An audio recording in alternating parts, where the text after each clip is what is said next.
Algumas pessoas, quando ouvem falar da doutrina da predestinação, dizem, mas isso aí é distinção de pessoas e Deus não faz acepção de pessoas. Não.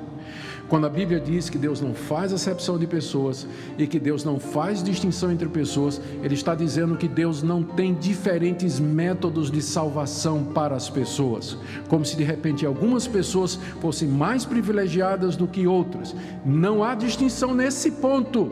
Todas que serão salvas serão mediante a fé no Messias. Não há nenhum outro caminho. Deus não vai fazer diferente, Ele não fará distinção e não fará acepção de pessoas, do tipo assim, Deus vai facilitar a conversão dessa pessoa em distinção a essa pessoa. Ele nunca fará isso, porque são todos pecadores. Deus não faz distinção nem acepção nesse sentido.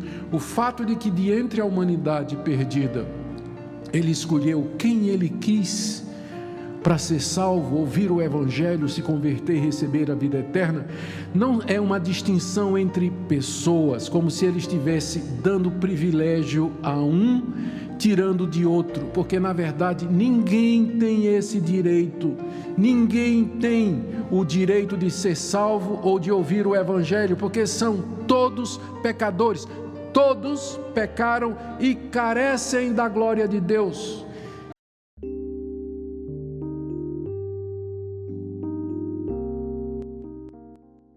Não há distinção diante de Deus com relação à maneira pela qual as pessoas são salvas. Deus não tem um plano de salvação para o judeu e um plano de salvação para o gentio, o grego. É o mesmo projeto, é a mesma forma. Eles são salvos absolutamente da mesma maneira. E por que eu afirmo isso? Diz o apóstolo Paulo. Note que o verso 12 começa com um pois, não é isso? Esse pois remete para o verso anterior. O que é que tem no verso anterior? Paulo tinha citado Isaías. O que é que ele tinha citado de Isaías? Isaías disse, todo aquele que nele crer não será confundido. Ou seja, o profeta Isaías tinha dito que qualquer pessoa que cresce em Deus e nas suas promessas não seria confundido, ou seja, não ficaria frustrado, não ficaria decepcionado, mas alcançaria aquilo que Deus prometeu. Paulo então pega aquela expressão de Isaías, todo aquele, e diz no verso 12, que Isaías falou assim, todo aquele que nele crê não será confundido, pois Isaías sabia que não há distinção entre judeu e gentio. O próprio profeta já sabia disso, que não tem distinção. E na verdade não é só Isaías, todos os outros profetas, como nós vamos ver, Paulo cita pelo menos mais um, para comprovar seu ponto aqui. Não há distinção entre judeu e gentio no que diz respeito à salvação. No que diz respeito à salvação. Ou seja, isso quer dizer que Deus não daria nenhum privilégio especial aos judeus, ou um tratamento diferenciado a eles, porque eles eram judeus da descendência de Abraão, com quem Deus tinha feito um pacto, tinha feito promessas. No que diz respeito à salvação, Deus não faria essa distinção, por várias razões. Primeiro, porque os judeus eram tão pecadores quanto os gentios. Isso Paulo provou nos capítulos 1, 2 e 3 da carta aos Romanos, que não somente os gentios, eles são pecadores, estão condenados na sua ignorância, na sua idolatria, na rebelião dos seus corações, mas os judeus, tendo recebido a lei de Deus, eles quebraram essa lei, não se sujeitaram ao propósito da lei que é Cristo Jesus, e portanto também são pecadores e devidamente e com justiça condenados. Então, já que todos estão condenados, não há distinção, a salvação é a mesma e da mesma forma para todos, não existe uma diferença.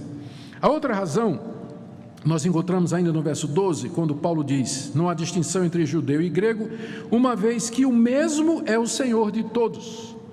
Ou seja, Deus não é Deus somente dos judeus, porque só há um Deus. E Deus não é Deus só de Israel. Embora as outras nações tivessem outros deuses, Astarote, Renfã, Baal, Moloque, a lista é muito grande, e acreditavam naqueles deuses, mas eram todos deuses falsos, eram criação da imaginação humana. Na verdade, só havia um Deus, só há um Deus, e Ele é, portanto, porque Ele é único, não há outro Deus além dEle, Ele é Deus de toda a raça humana, quer seja de judeus, quer seja de gentios. E porque Ele é Deus, Ele é Senhor de todos. Senhor aqui significa que Ele é aquele a quem todos haverão de prestar contas. Não importa se os espanhóis, os pagãos lá naquela época, eles não acreditavam em Deus e acreditavam em outros deuses. No dia do juízo, era o único Deus verdadeiro que eles iriam prestar conta de suas vidas, mesmo que nunca tenham ouvido falar no nome dele. Só há um Deus e um Senhor. Portanto, ele não faz distinção entre judeu e gentil, entre uma raça e outra. Todos haverão de comparecer diante dele. O outro argumento de Paulo, ainda no verso 12, é que não há distinção, porque esse Deus é rico para com todos os que o invocam. Não importa se é o judeu que clama a ele, não importa se é o pagão que clama a esse Deus, o gentil, mas esse Deus, ele é misericordioso, ele é compassivo, ele é rico em misericórdia, ele tem prazer em atender aquele que se penitencia diante dele, que se arrepende dos seus pecados, que se humilha diante dele, quer seja um judeu de Jerusalém, quer seja um pagão lá de Antioquia, de onde seja, aquele que se quebra, se humilha diante de Deus, Deus ouve a voz do coração contrito, diz o apóstolo Paulo. Ele é rico para com todos os que o invocam. Todos aqui é judeu e gentil. Então, esse é o primeiro ponto do apóstolo Paulo aqui. Não há distinção entre judeu e gentil. A salvação é para eles da mesma forma. Não há diferença, porque há um só Deus. E esse Deus é Senhor de toda a raça humana, e Ele é rico em responder qualquer um que invoque o seu nome, qualquer um que o busque. O segundo argumento de Paulo, eu disse que Paulo tem 3 argumentos aqui para convencer a igreja de Roma de que deveria pregar o evangelho, ou apoiar Paulo para pregar o evangelho lá entre os gentios. O primeiro é esse, é que há esperança para os gentios, porque eles são salvos da mesma forma que os judeus são, mediante a fé em Jesus Cristo, porque Deus não faz distinção e Deus é rico para com todos os que o invocam. Portanto, vamos com esperança, vamos com confiança. Deus vai ouvir aquele que crê, se arrepender e o buscar. Segundo ponto de Paulo é que a salvação é mediante a invocação do nome do Senhor e, portanto, isso está ao alcance de todos. Esse é o seu segundo argumento, está no verso 13. Porque todo aquele que invocar o nome do Senhor será salvo. Mais uma vez, note a ênfase é na frase, na expressão todo aquele. Todo aquele. Você vê que no verso 11, ele citou Isaías, dizendo: todo aquele que nele crê não será confundido. E agora ele está citando o profeta Joel no verso 13, e a frase de Joel que ele cita é: todo aquele que invocar o nome do Senhor será salvo. Ou seja, Paulo está querendo provar, a partir do Antigo Testamento, lembre que ele está escrevendo para judeus em Roma, ele está querendo provar, a partir do Antigo Testamento, que a salvação dos gentios já havia sido anunciada pelos profetas, e que por isso a igreja deveria levar a palavra a todas as nações. Por quê? Porque todo aquele que invocar o nome do Senhor será salvo. Invocar aqui significa clamar, chamar por socorro, gritar em momento de necessidade, dirigir-se a Deus através da oração, e no caso mais específico aqui no contexto, invocar o nome do Senhor é invocar o nome do Senhor Jesus Cristo, como sendo a única base e esperança de salvação. Tipo, Deus, eu sei que eu sou um pecador, eu sei que eu estou perdido, eu sei que eu tenho quebrado a tua lei, eu não tenho nenhuma expectativa em mim mesmo do que eu possa merecer o teu perdão, mas eu invoco o nome de Jesus como meu Salvador, eu apelo àquilo que ele fez na cruz do Calvário. Não me trate segundo o que eu mereço, mas segundo aquilo que ele fez por mim. Eu invoco o nome de Jesus Cristo como sendo o meu único Senhor e o meu Salvador, a minha esperança nesse mundo. É isso que essa frase quer dizer: todo aquele que invocar o nome do Senhor será salvo. Paulo está citando essa passagem de uma profecia de Joel, e é uma profecia muito conhecida, é aquela profecia do derramamento do Espírito Santo. Joel capítulo 2 começa no verso 28, quando o profeta Joel disse: acontecerá que nos últimos dias, diz o Senhor, derramarei do meu Espírito sobre toda a carne. Você já vê aí o aspecto universal do Evangelho, né? Não só para os judeus, mas derramarei do meu Espírito sobre toda a carne. e quando isso acontecer, Joel diz, os velhos sonharão, os jovens terão visões. Ele fala dos servos e das servas que profetizarão, ou seja, usa várias categorias para dizer que essa bênção seria uma bênção para todos, sem distinção nenhuma. E no final da profecia, no verso 32, começa em Joel 2:28, e no final da profecia 32, Joel diz, e acontecerá que todo aquele que invocar o nome do Senhor será salvo. Paulo pega só essa passagem aqui, e ele diz, e ele afirma, por que é que eu tenho que pregar aos gentios? Por que é que eu devo ir aos gentios? É porque Deus prometeu que todo aquele que invocasse o nome do Senhor seria salvo. Quem é que prometeu isso?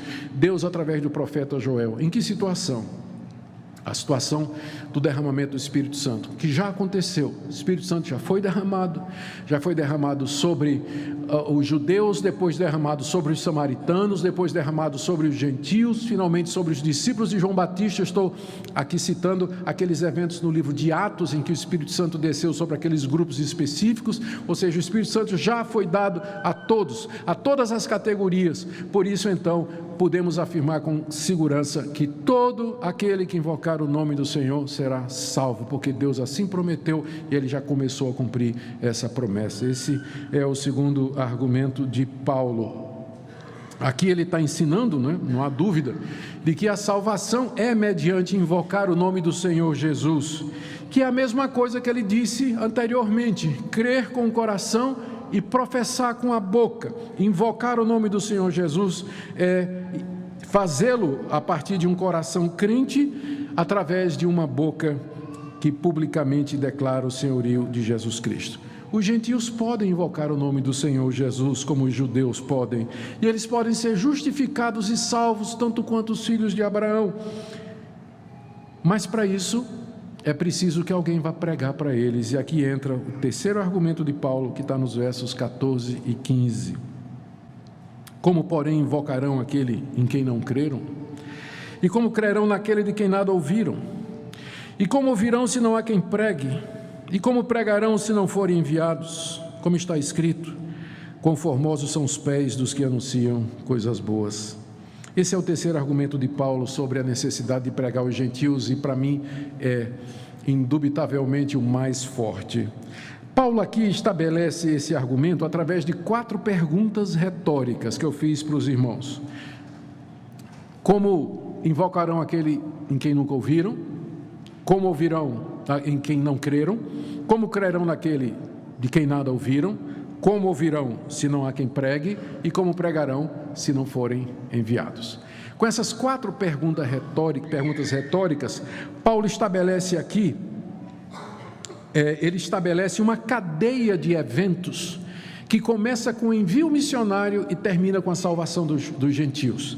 A cadeia é mais ou menos essa: Deus envia, o missionário vai e prega, os gentios ouvem, os gentios creem, os gentios invocam a Deus e os gentios são salvos. Ou seja, é uma corrente de eventos, está ligado, é uma cadeia de acontecimentos. Na ponta final está a salvação do mundo, e no início dela está o envio de missionários pela igreja. Ou seja, aqui Paulo estabelece uma relação inseparável entre salvação e pregação. Eu sei que muitas pessoas vão estranhar o que eu estou dizendo. Primeiro, parece que eu estou ouvindo, pastor, peraí, e aquela pessoa que se converteu lendo a Bíblia? Está dentro do que está aqui, porque uma Bíblia, quem é que levou para ela? Caiu do céu, no colo, a Bíblia? Alguém deu para ela, né? Ou ela achou de alguém, que recebeu de alguém, que foi enviado por alguém para traduzir a Bíblia e levar a Bíblia para todos os contextos. Pastor, e aquelas pessoas que tiveram um sonho a respeito de Jesus? Tem muita história sobre isso aí. Como é que elas reconheceram que era Jesus? Essas pessoas já tinham pré-conhecimento do nome de Jesus, já tinham alguma ideia do cristianismo.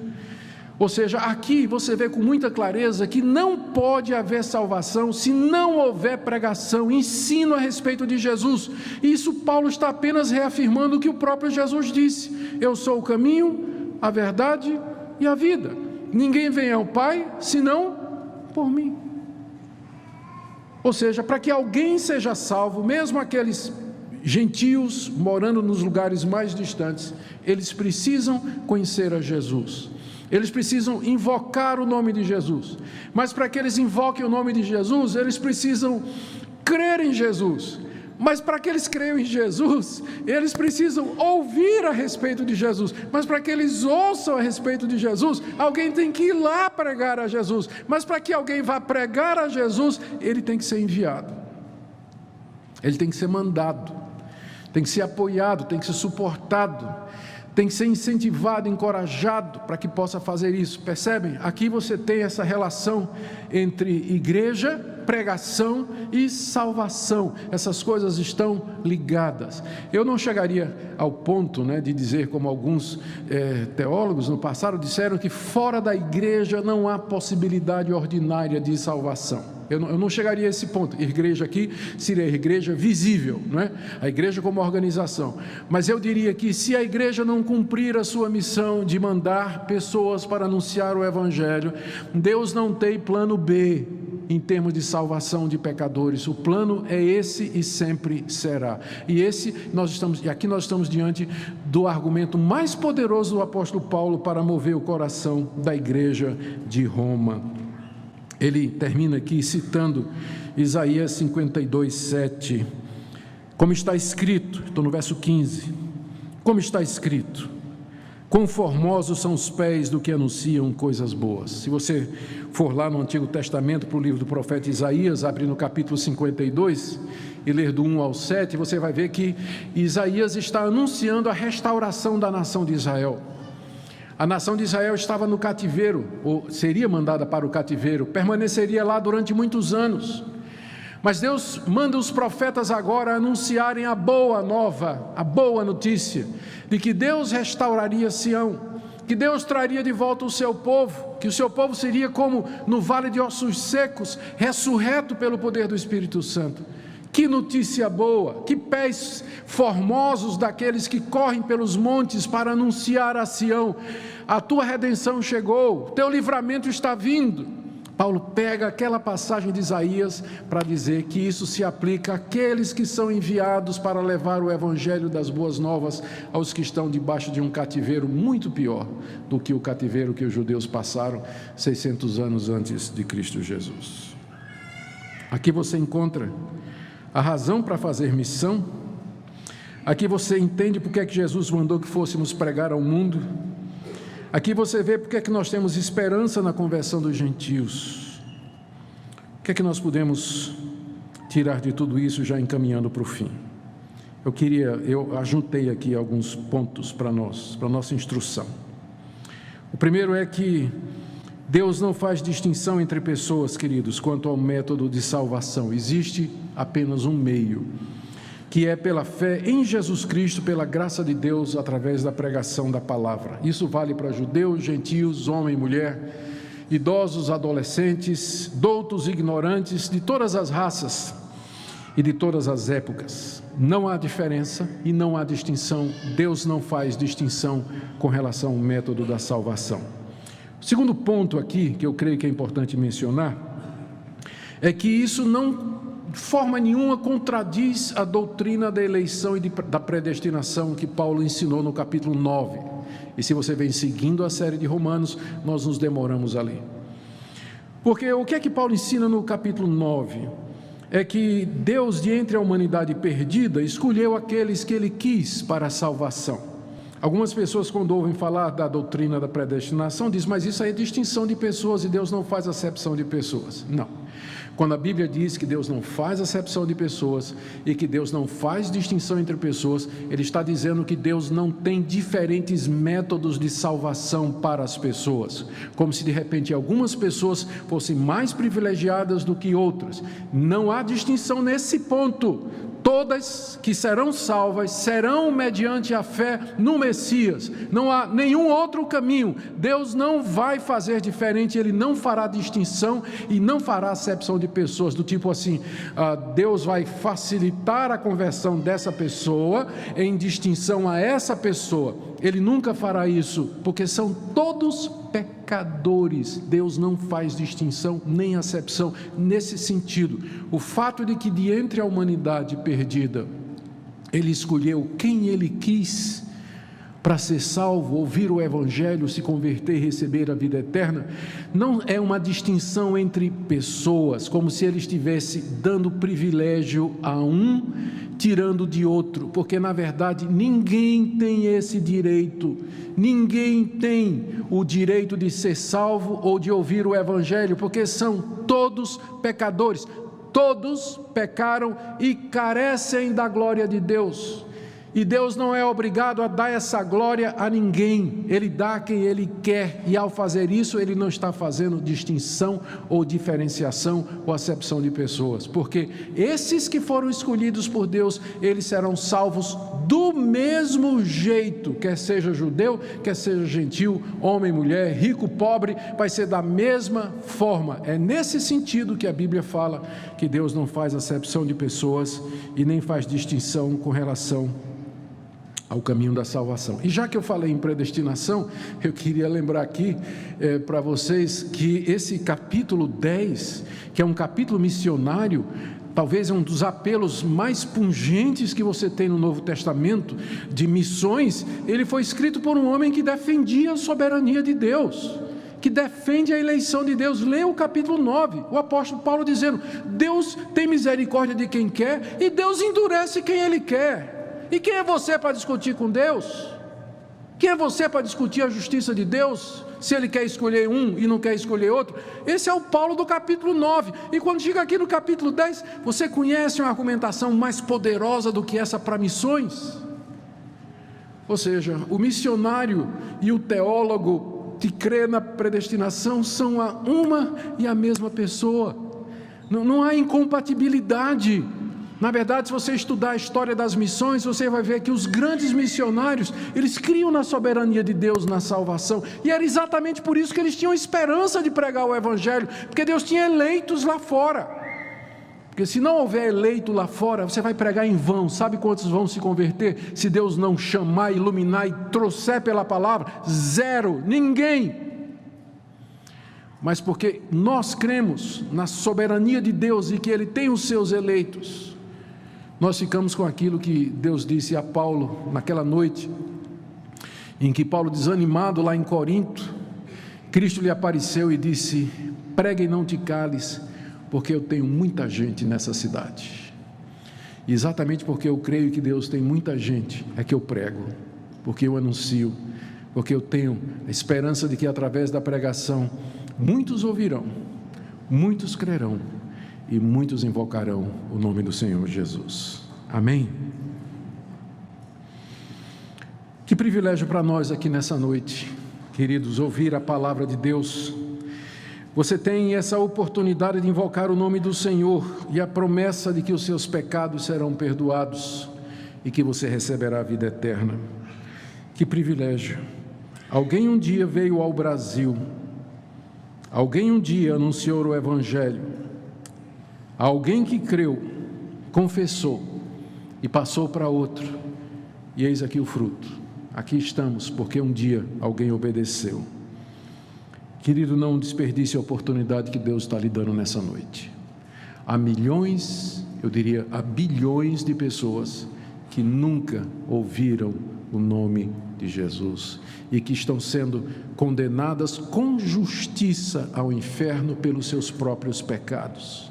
E você está aqui nessa noite ouvindo o Evangelho da graça de Cristo Jesus. E eu quero que você saiba essa noite que se você ouvir, você está ouvindo, se você crer e se você invocar o nome do Senhor Jesus, você não será confundido, você será salvo, seus pecados serão perdoados, você será justificado, feito uma nova criatura, entrará num novo relacionamento com Deus, sua vida vai ser nova.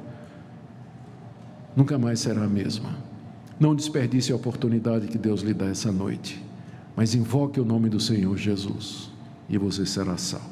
Oremos. Deus, em sua infinita sabedoria, não avalia as pessoas com os mesmos critérios que frequentemente usamos. No mundo, vemos a classe social, a aparência física e as conquistas como medidas de valor. Porém, diante do Senhor, todos somos igualados pela mesma necessidade de sua graça. Gálatas 3:28 nos diz: Não há judeu nem grego, não há escravo nem livre, não há homem nem mulher, porque todos vós sois um em Cristo Jesus. Esta é uma verdade radical. Independentemente de nossa origem, gênero ou status social, somos todos filhos e filhas do Altíssimo, dignos de seu amor e atenção. Infelizmente, a acepção de pessoas pode facilmente infiltrar-se em nossas comunidades. Podemos rapidamente julgar uns aos outros pelos nossos próprios padrões, criando divisões que não refletem a verdade de Deus. Tiago 2:1 nos alerta sobre isso. Meus irmãos, não tenhais a fé de nosso Senhor Jesus Cristo, Senhor da glória, em acepção de pessoas. Tiago, aqui, nos confronta sobre a hipocrisia que pode surgir em nossos corações. Não podemos afirmar uma fé que acolhe a todos e, ao mesmo tempo, tratar uns como superiores e outros como inferiores. Devemos considerar que a acepção não se restringe apenas ao que fazemos, mas também ao que sentimos. Podemos, inadvertidamente, nutrir preconceitos internos que nos afastam dos que estão ao nosso redor. Em vez de ver o valor intrínseco de cada indivíduo, podemos cair na armadilha de estabelecermos hierarquias irreais, que não têm bases na graça e no amor de Cristo. Quando fazemos isso, desonramos o sacrifício que ele fez por nós. Reflitamos no exemplo de Jesus, que andou com os marginalizados e os considerados impuros. Ele trouxe a mensagem de salvação à prostituta, ao cobrador de impostos e aos leprosos, mostrando que ninguém está fora do alcance da graça. Em Lucas 19, a história de Zaqueu nos ensina que Deus vê o coração, e não o passado ou a posição social. Jesus não hesitou em convidar-se à casa de Zaqueu, transformando sua vida de maneira radical. Enquanto o mundo o marginalizava, Jesus o acolheu. Como devemos então viver à luz dessa verdade de que Deus não faz acepção de pessoas? Primeiramente, precisamos cultivar um coração compassivo e acolhedor. Isso requer uma vigilância constante sobre nossas atitudes e uma disposição para ouvir e servir. Em Efésios 4:32, Paulo nos instrui: E sede uns para com os outros benignos, misericordiosos, perdoando-vos uns aos outros, como também Deus vos perdoou em Cristo. Nós devemos nos lembrar diariamente do perdão imerecido que recebemos de Deus, e garantir que esse mesmo amor transborde em nossas interações.